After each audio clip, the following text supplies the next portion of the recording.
Hi, my name is Kayla. You must be Mr. Fagan. Hi, nice to meet you. Yep, that's me, but you can call me Mitch. Alrighty, nice to meet you. First, I want to say thank you so much for coming to see me. It's definitely a big step, but I know it's not always easy talking about very personal issues. Alright, Mitch, so what brings you in today? For starters, I've been vomiting for the past 12 to 24 hours, which I thought may just be the stomach flu or food poisoning, but I've also been a little out of it the past couple of days, and I guess I forgot to show up for work today. A coworker came to my house and saw that I was drowsy and confused, and he took me to the ER right away. Wow, that could be pretty serious. So tell me what they discovered at the ER. Well, I guess the biggest thing for me was my glucose level was 1524. Yikes, I didn't realize I was in that much trouble. Yes, that's definitely higher than the normal range of 70 to 110. Would you mind telling me a little bit about your background, family medical history, and current treatment and prescriptions? No problem. I used to be in the military, and now I work as a consultant to a military equipment company, so I'm pretty busy from 8 to 5 every day. I was diagnosed with type 2 diabetes about a year ago. I also have a family history of hypertension and hyperlipidemia.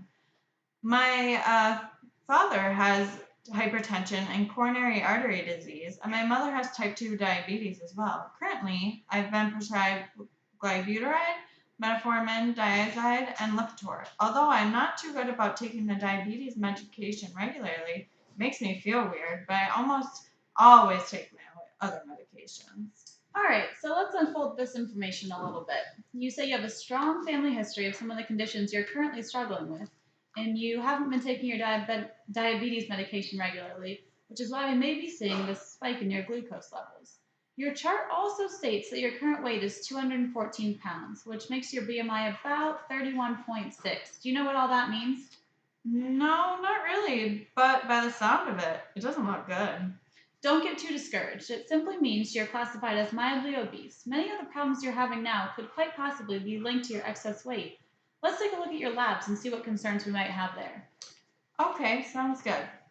While looking at your chart, most of your labs are within or sort of close to the normal ranges for their category, so I'm not too worried about those. However, I do see some things to be aware of in regards to obviously your glucose levels and then your cholesterol and triglycerides as well. This could be a consequence of your excess weight and your current diet. So let's discuss some of your food patterns and see if we can put all this information together. Alrighty. Do you mind talking to me a little bit about your current diet and foods you enjoy regularly?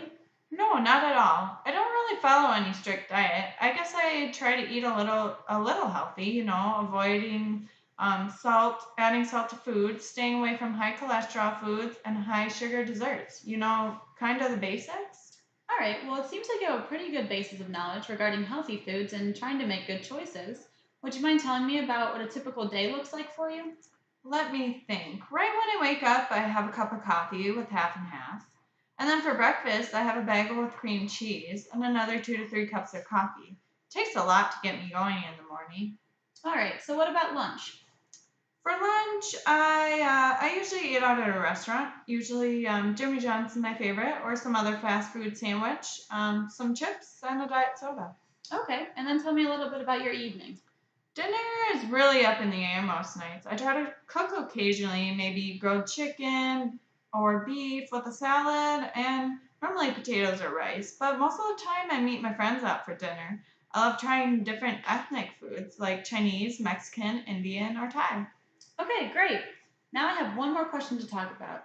You told me you were diagnosed with type 2 diabetes about 1 year ago. Have you made any changes in your diet since then, or have you had education on how to make changes in your diet? Nope, none of the above. I'm pretty much just ignored it and kept living life. They gave me those medications like I told you about, but I kept getting sick of taking those every day. I guess that's why I'm in this situation now.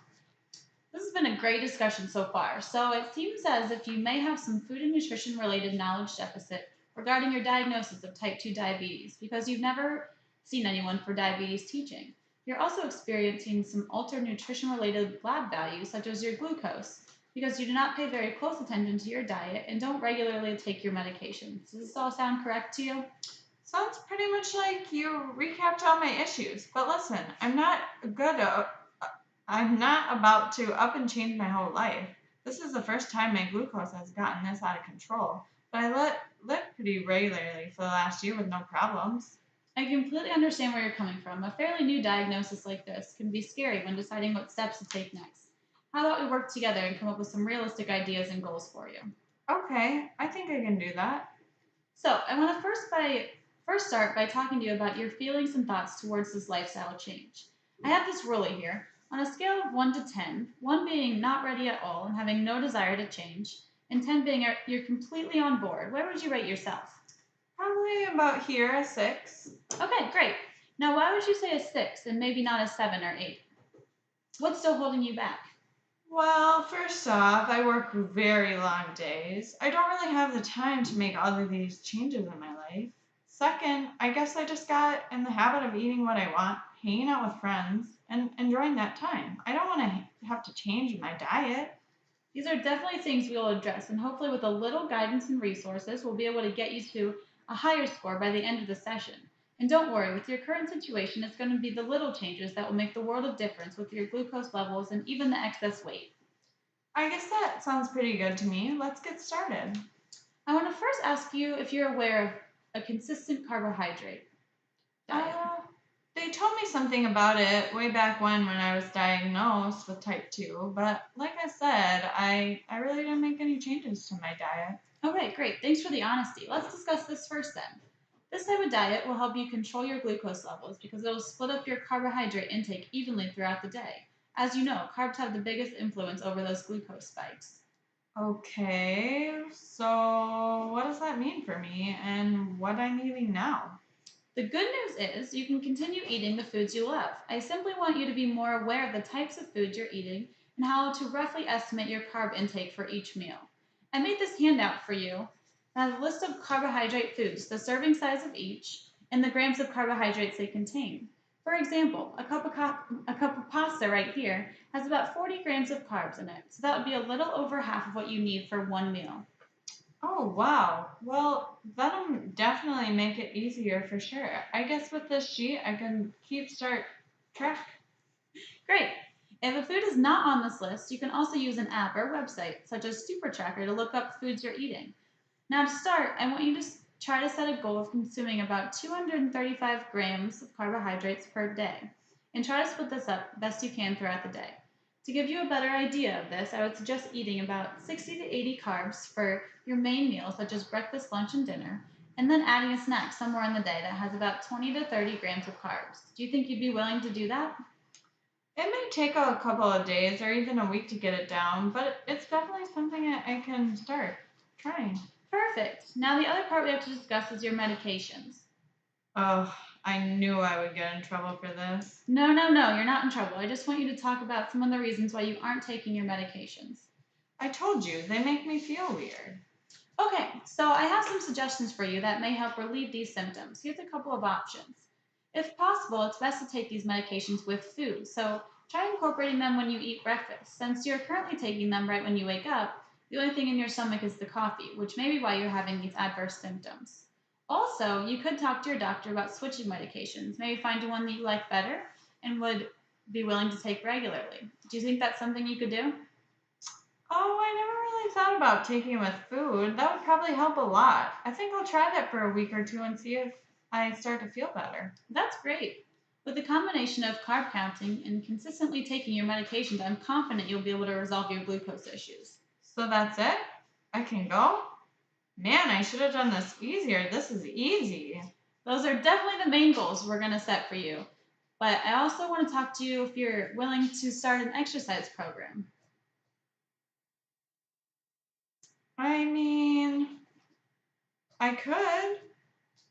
I used to be in the military, so I'm aware of the value of exercise. It's not going to be that intense, though, will it? Of course not. I simply want you to get physically active.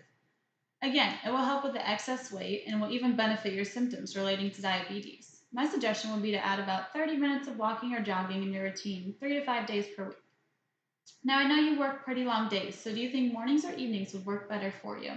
Well, again, being in the military, I am very used to getting up early. I normally wake around 6 anyways, but I usually just lay in bed, watch TV, so I guess I can start using that time to exercise. That sounds wonderful. So, here's the plan we've come up with. Try to eat about 235 grams of carbs evenly throughout your day. regularly taking your medications, and exercising for 30 minutes 3 to 5 days per week. I think all of those will fit right into my current life. It's nice not having to change a ton of stuff, and all of that will really benefit me. You betcha. So now we're going to touch on some ways that we can monitor and evaluate your progress. Sounds good. Because your glucose level was so high when you first came in, I would love to be back with you in 1 week to assess all your lab values and determine where we're at. Okie dokie, I can do that. I also have an idea about my diet. What if I keep a little notebook and write down the main carbs I eat and try to estimate how many grams of carb I eat each meal? You're one step ahead of me. That's the perfect way to keep track and try to stay balanced with your carb intake. And then maybe on top of each day, you can write down a little additional note of whether or not you exercise and the type of exercise you performed. Oh, yeah, that too. That will be really easy to do. Perfect. I'm so glad I got to meet with you today and have this open conversation about where you're at and how to get to where we need to be.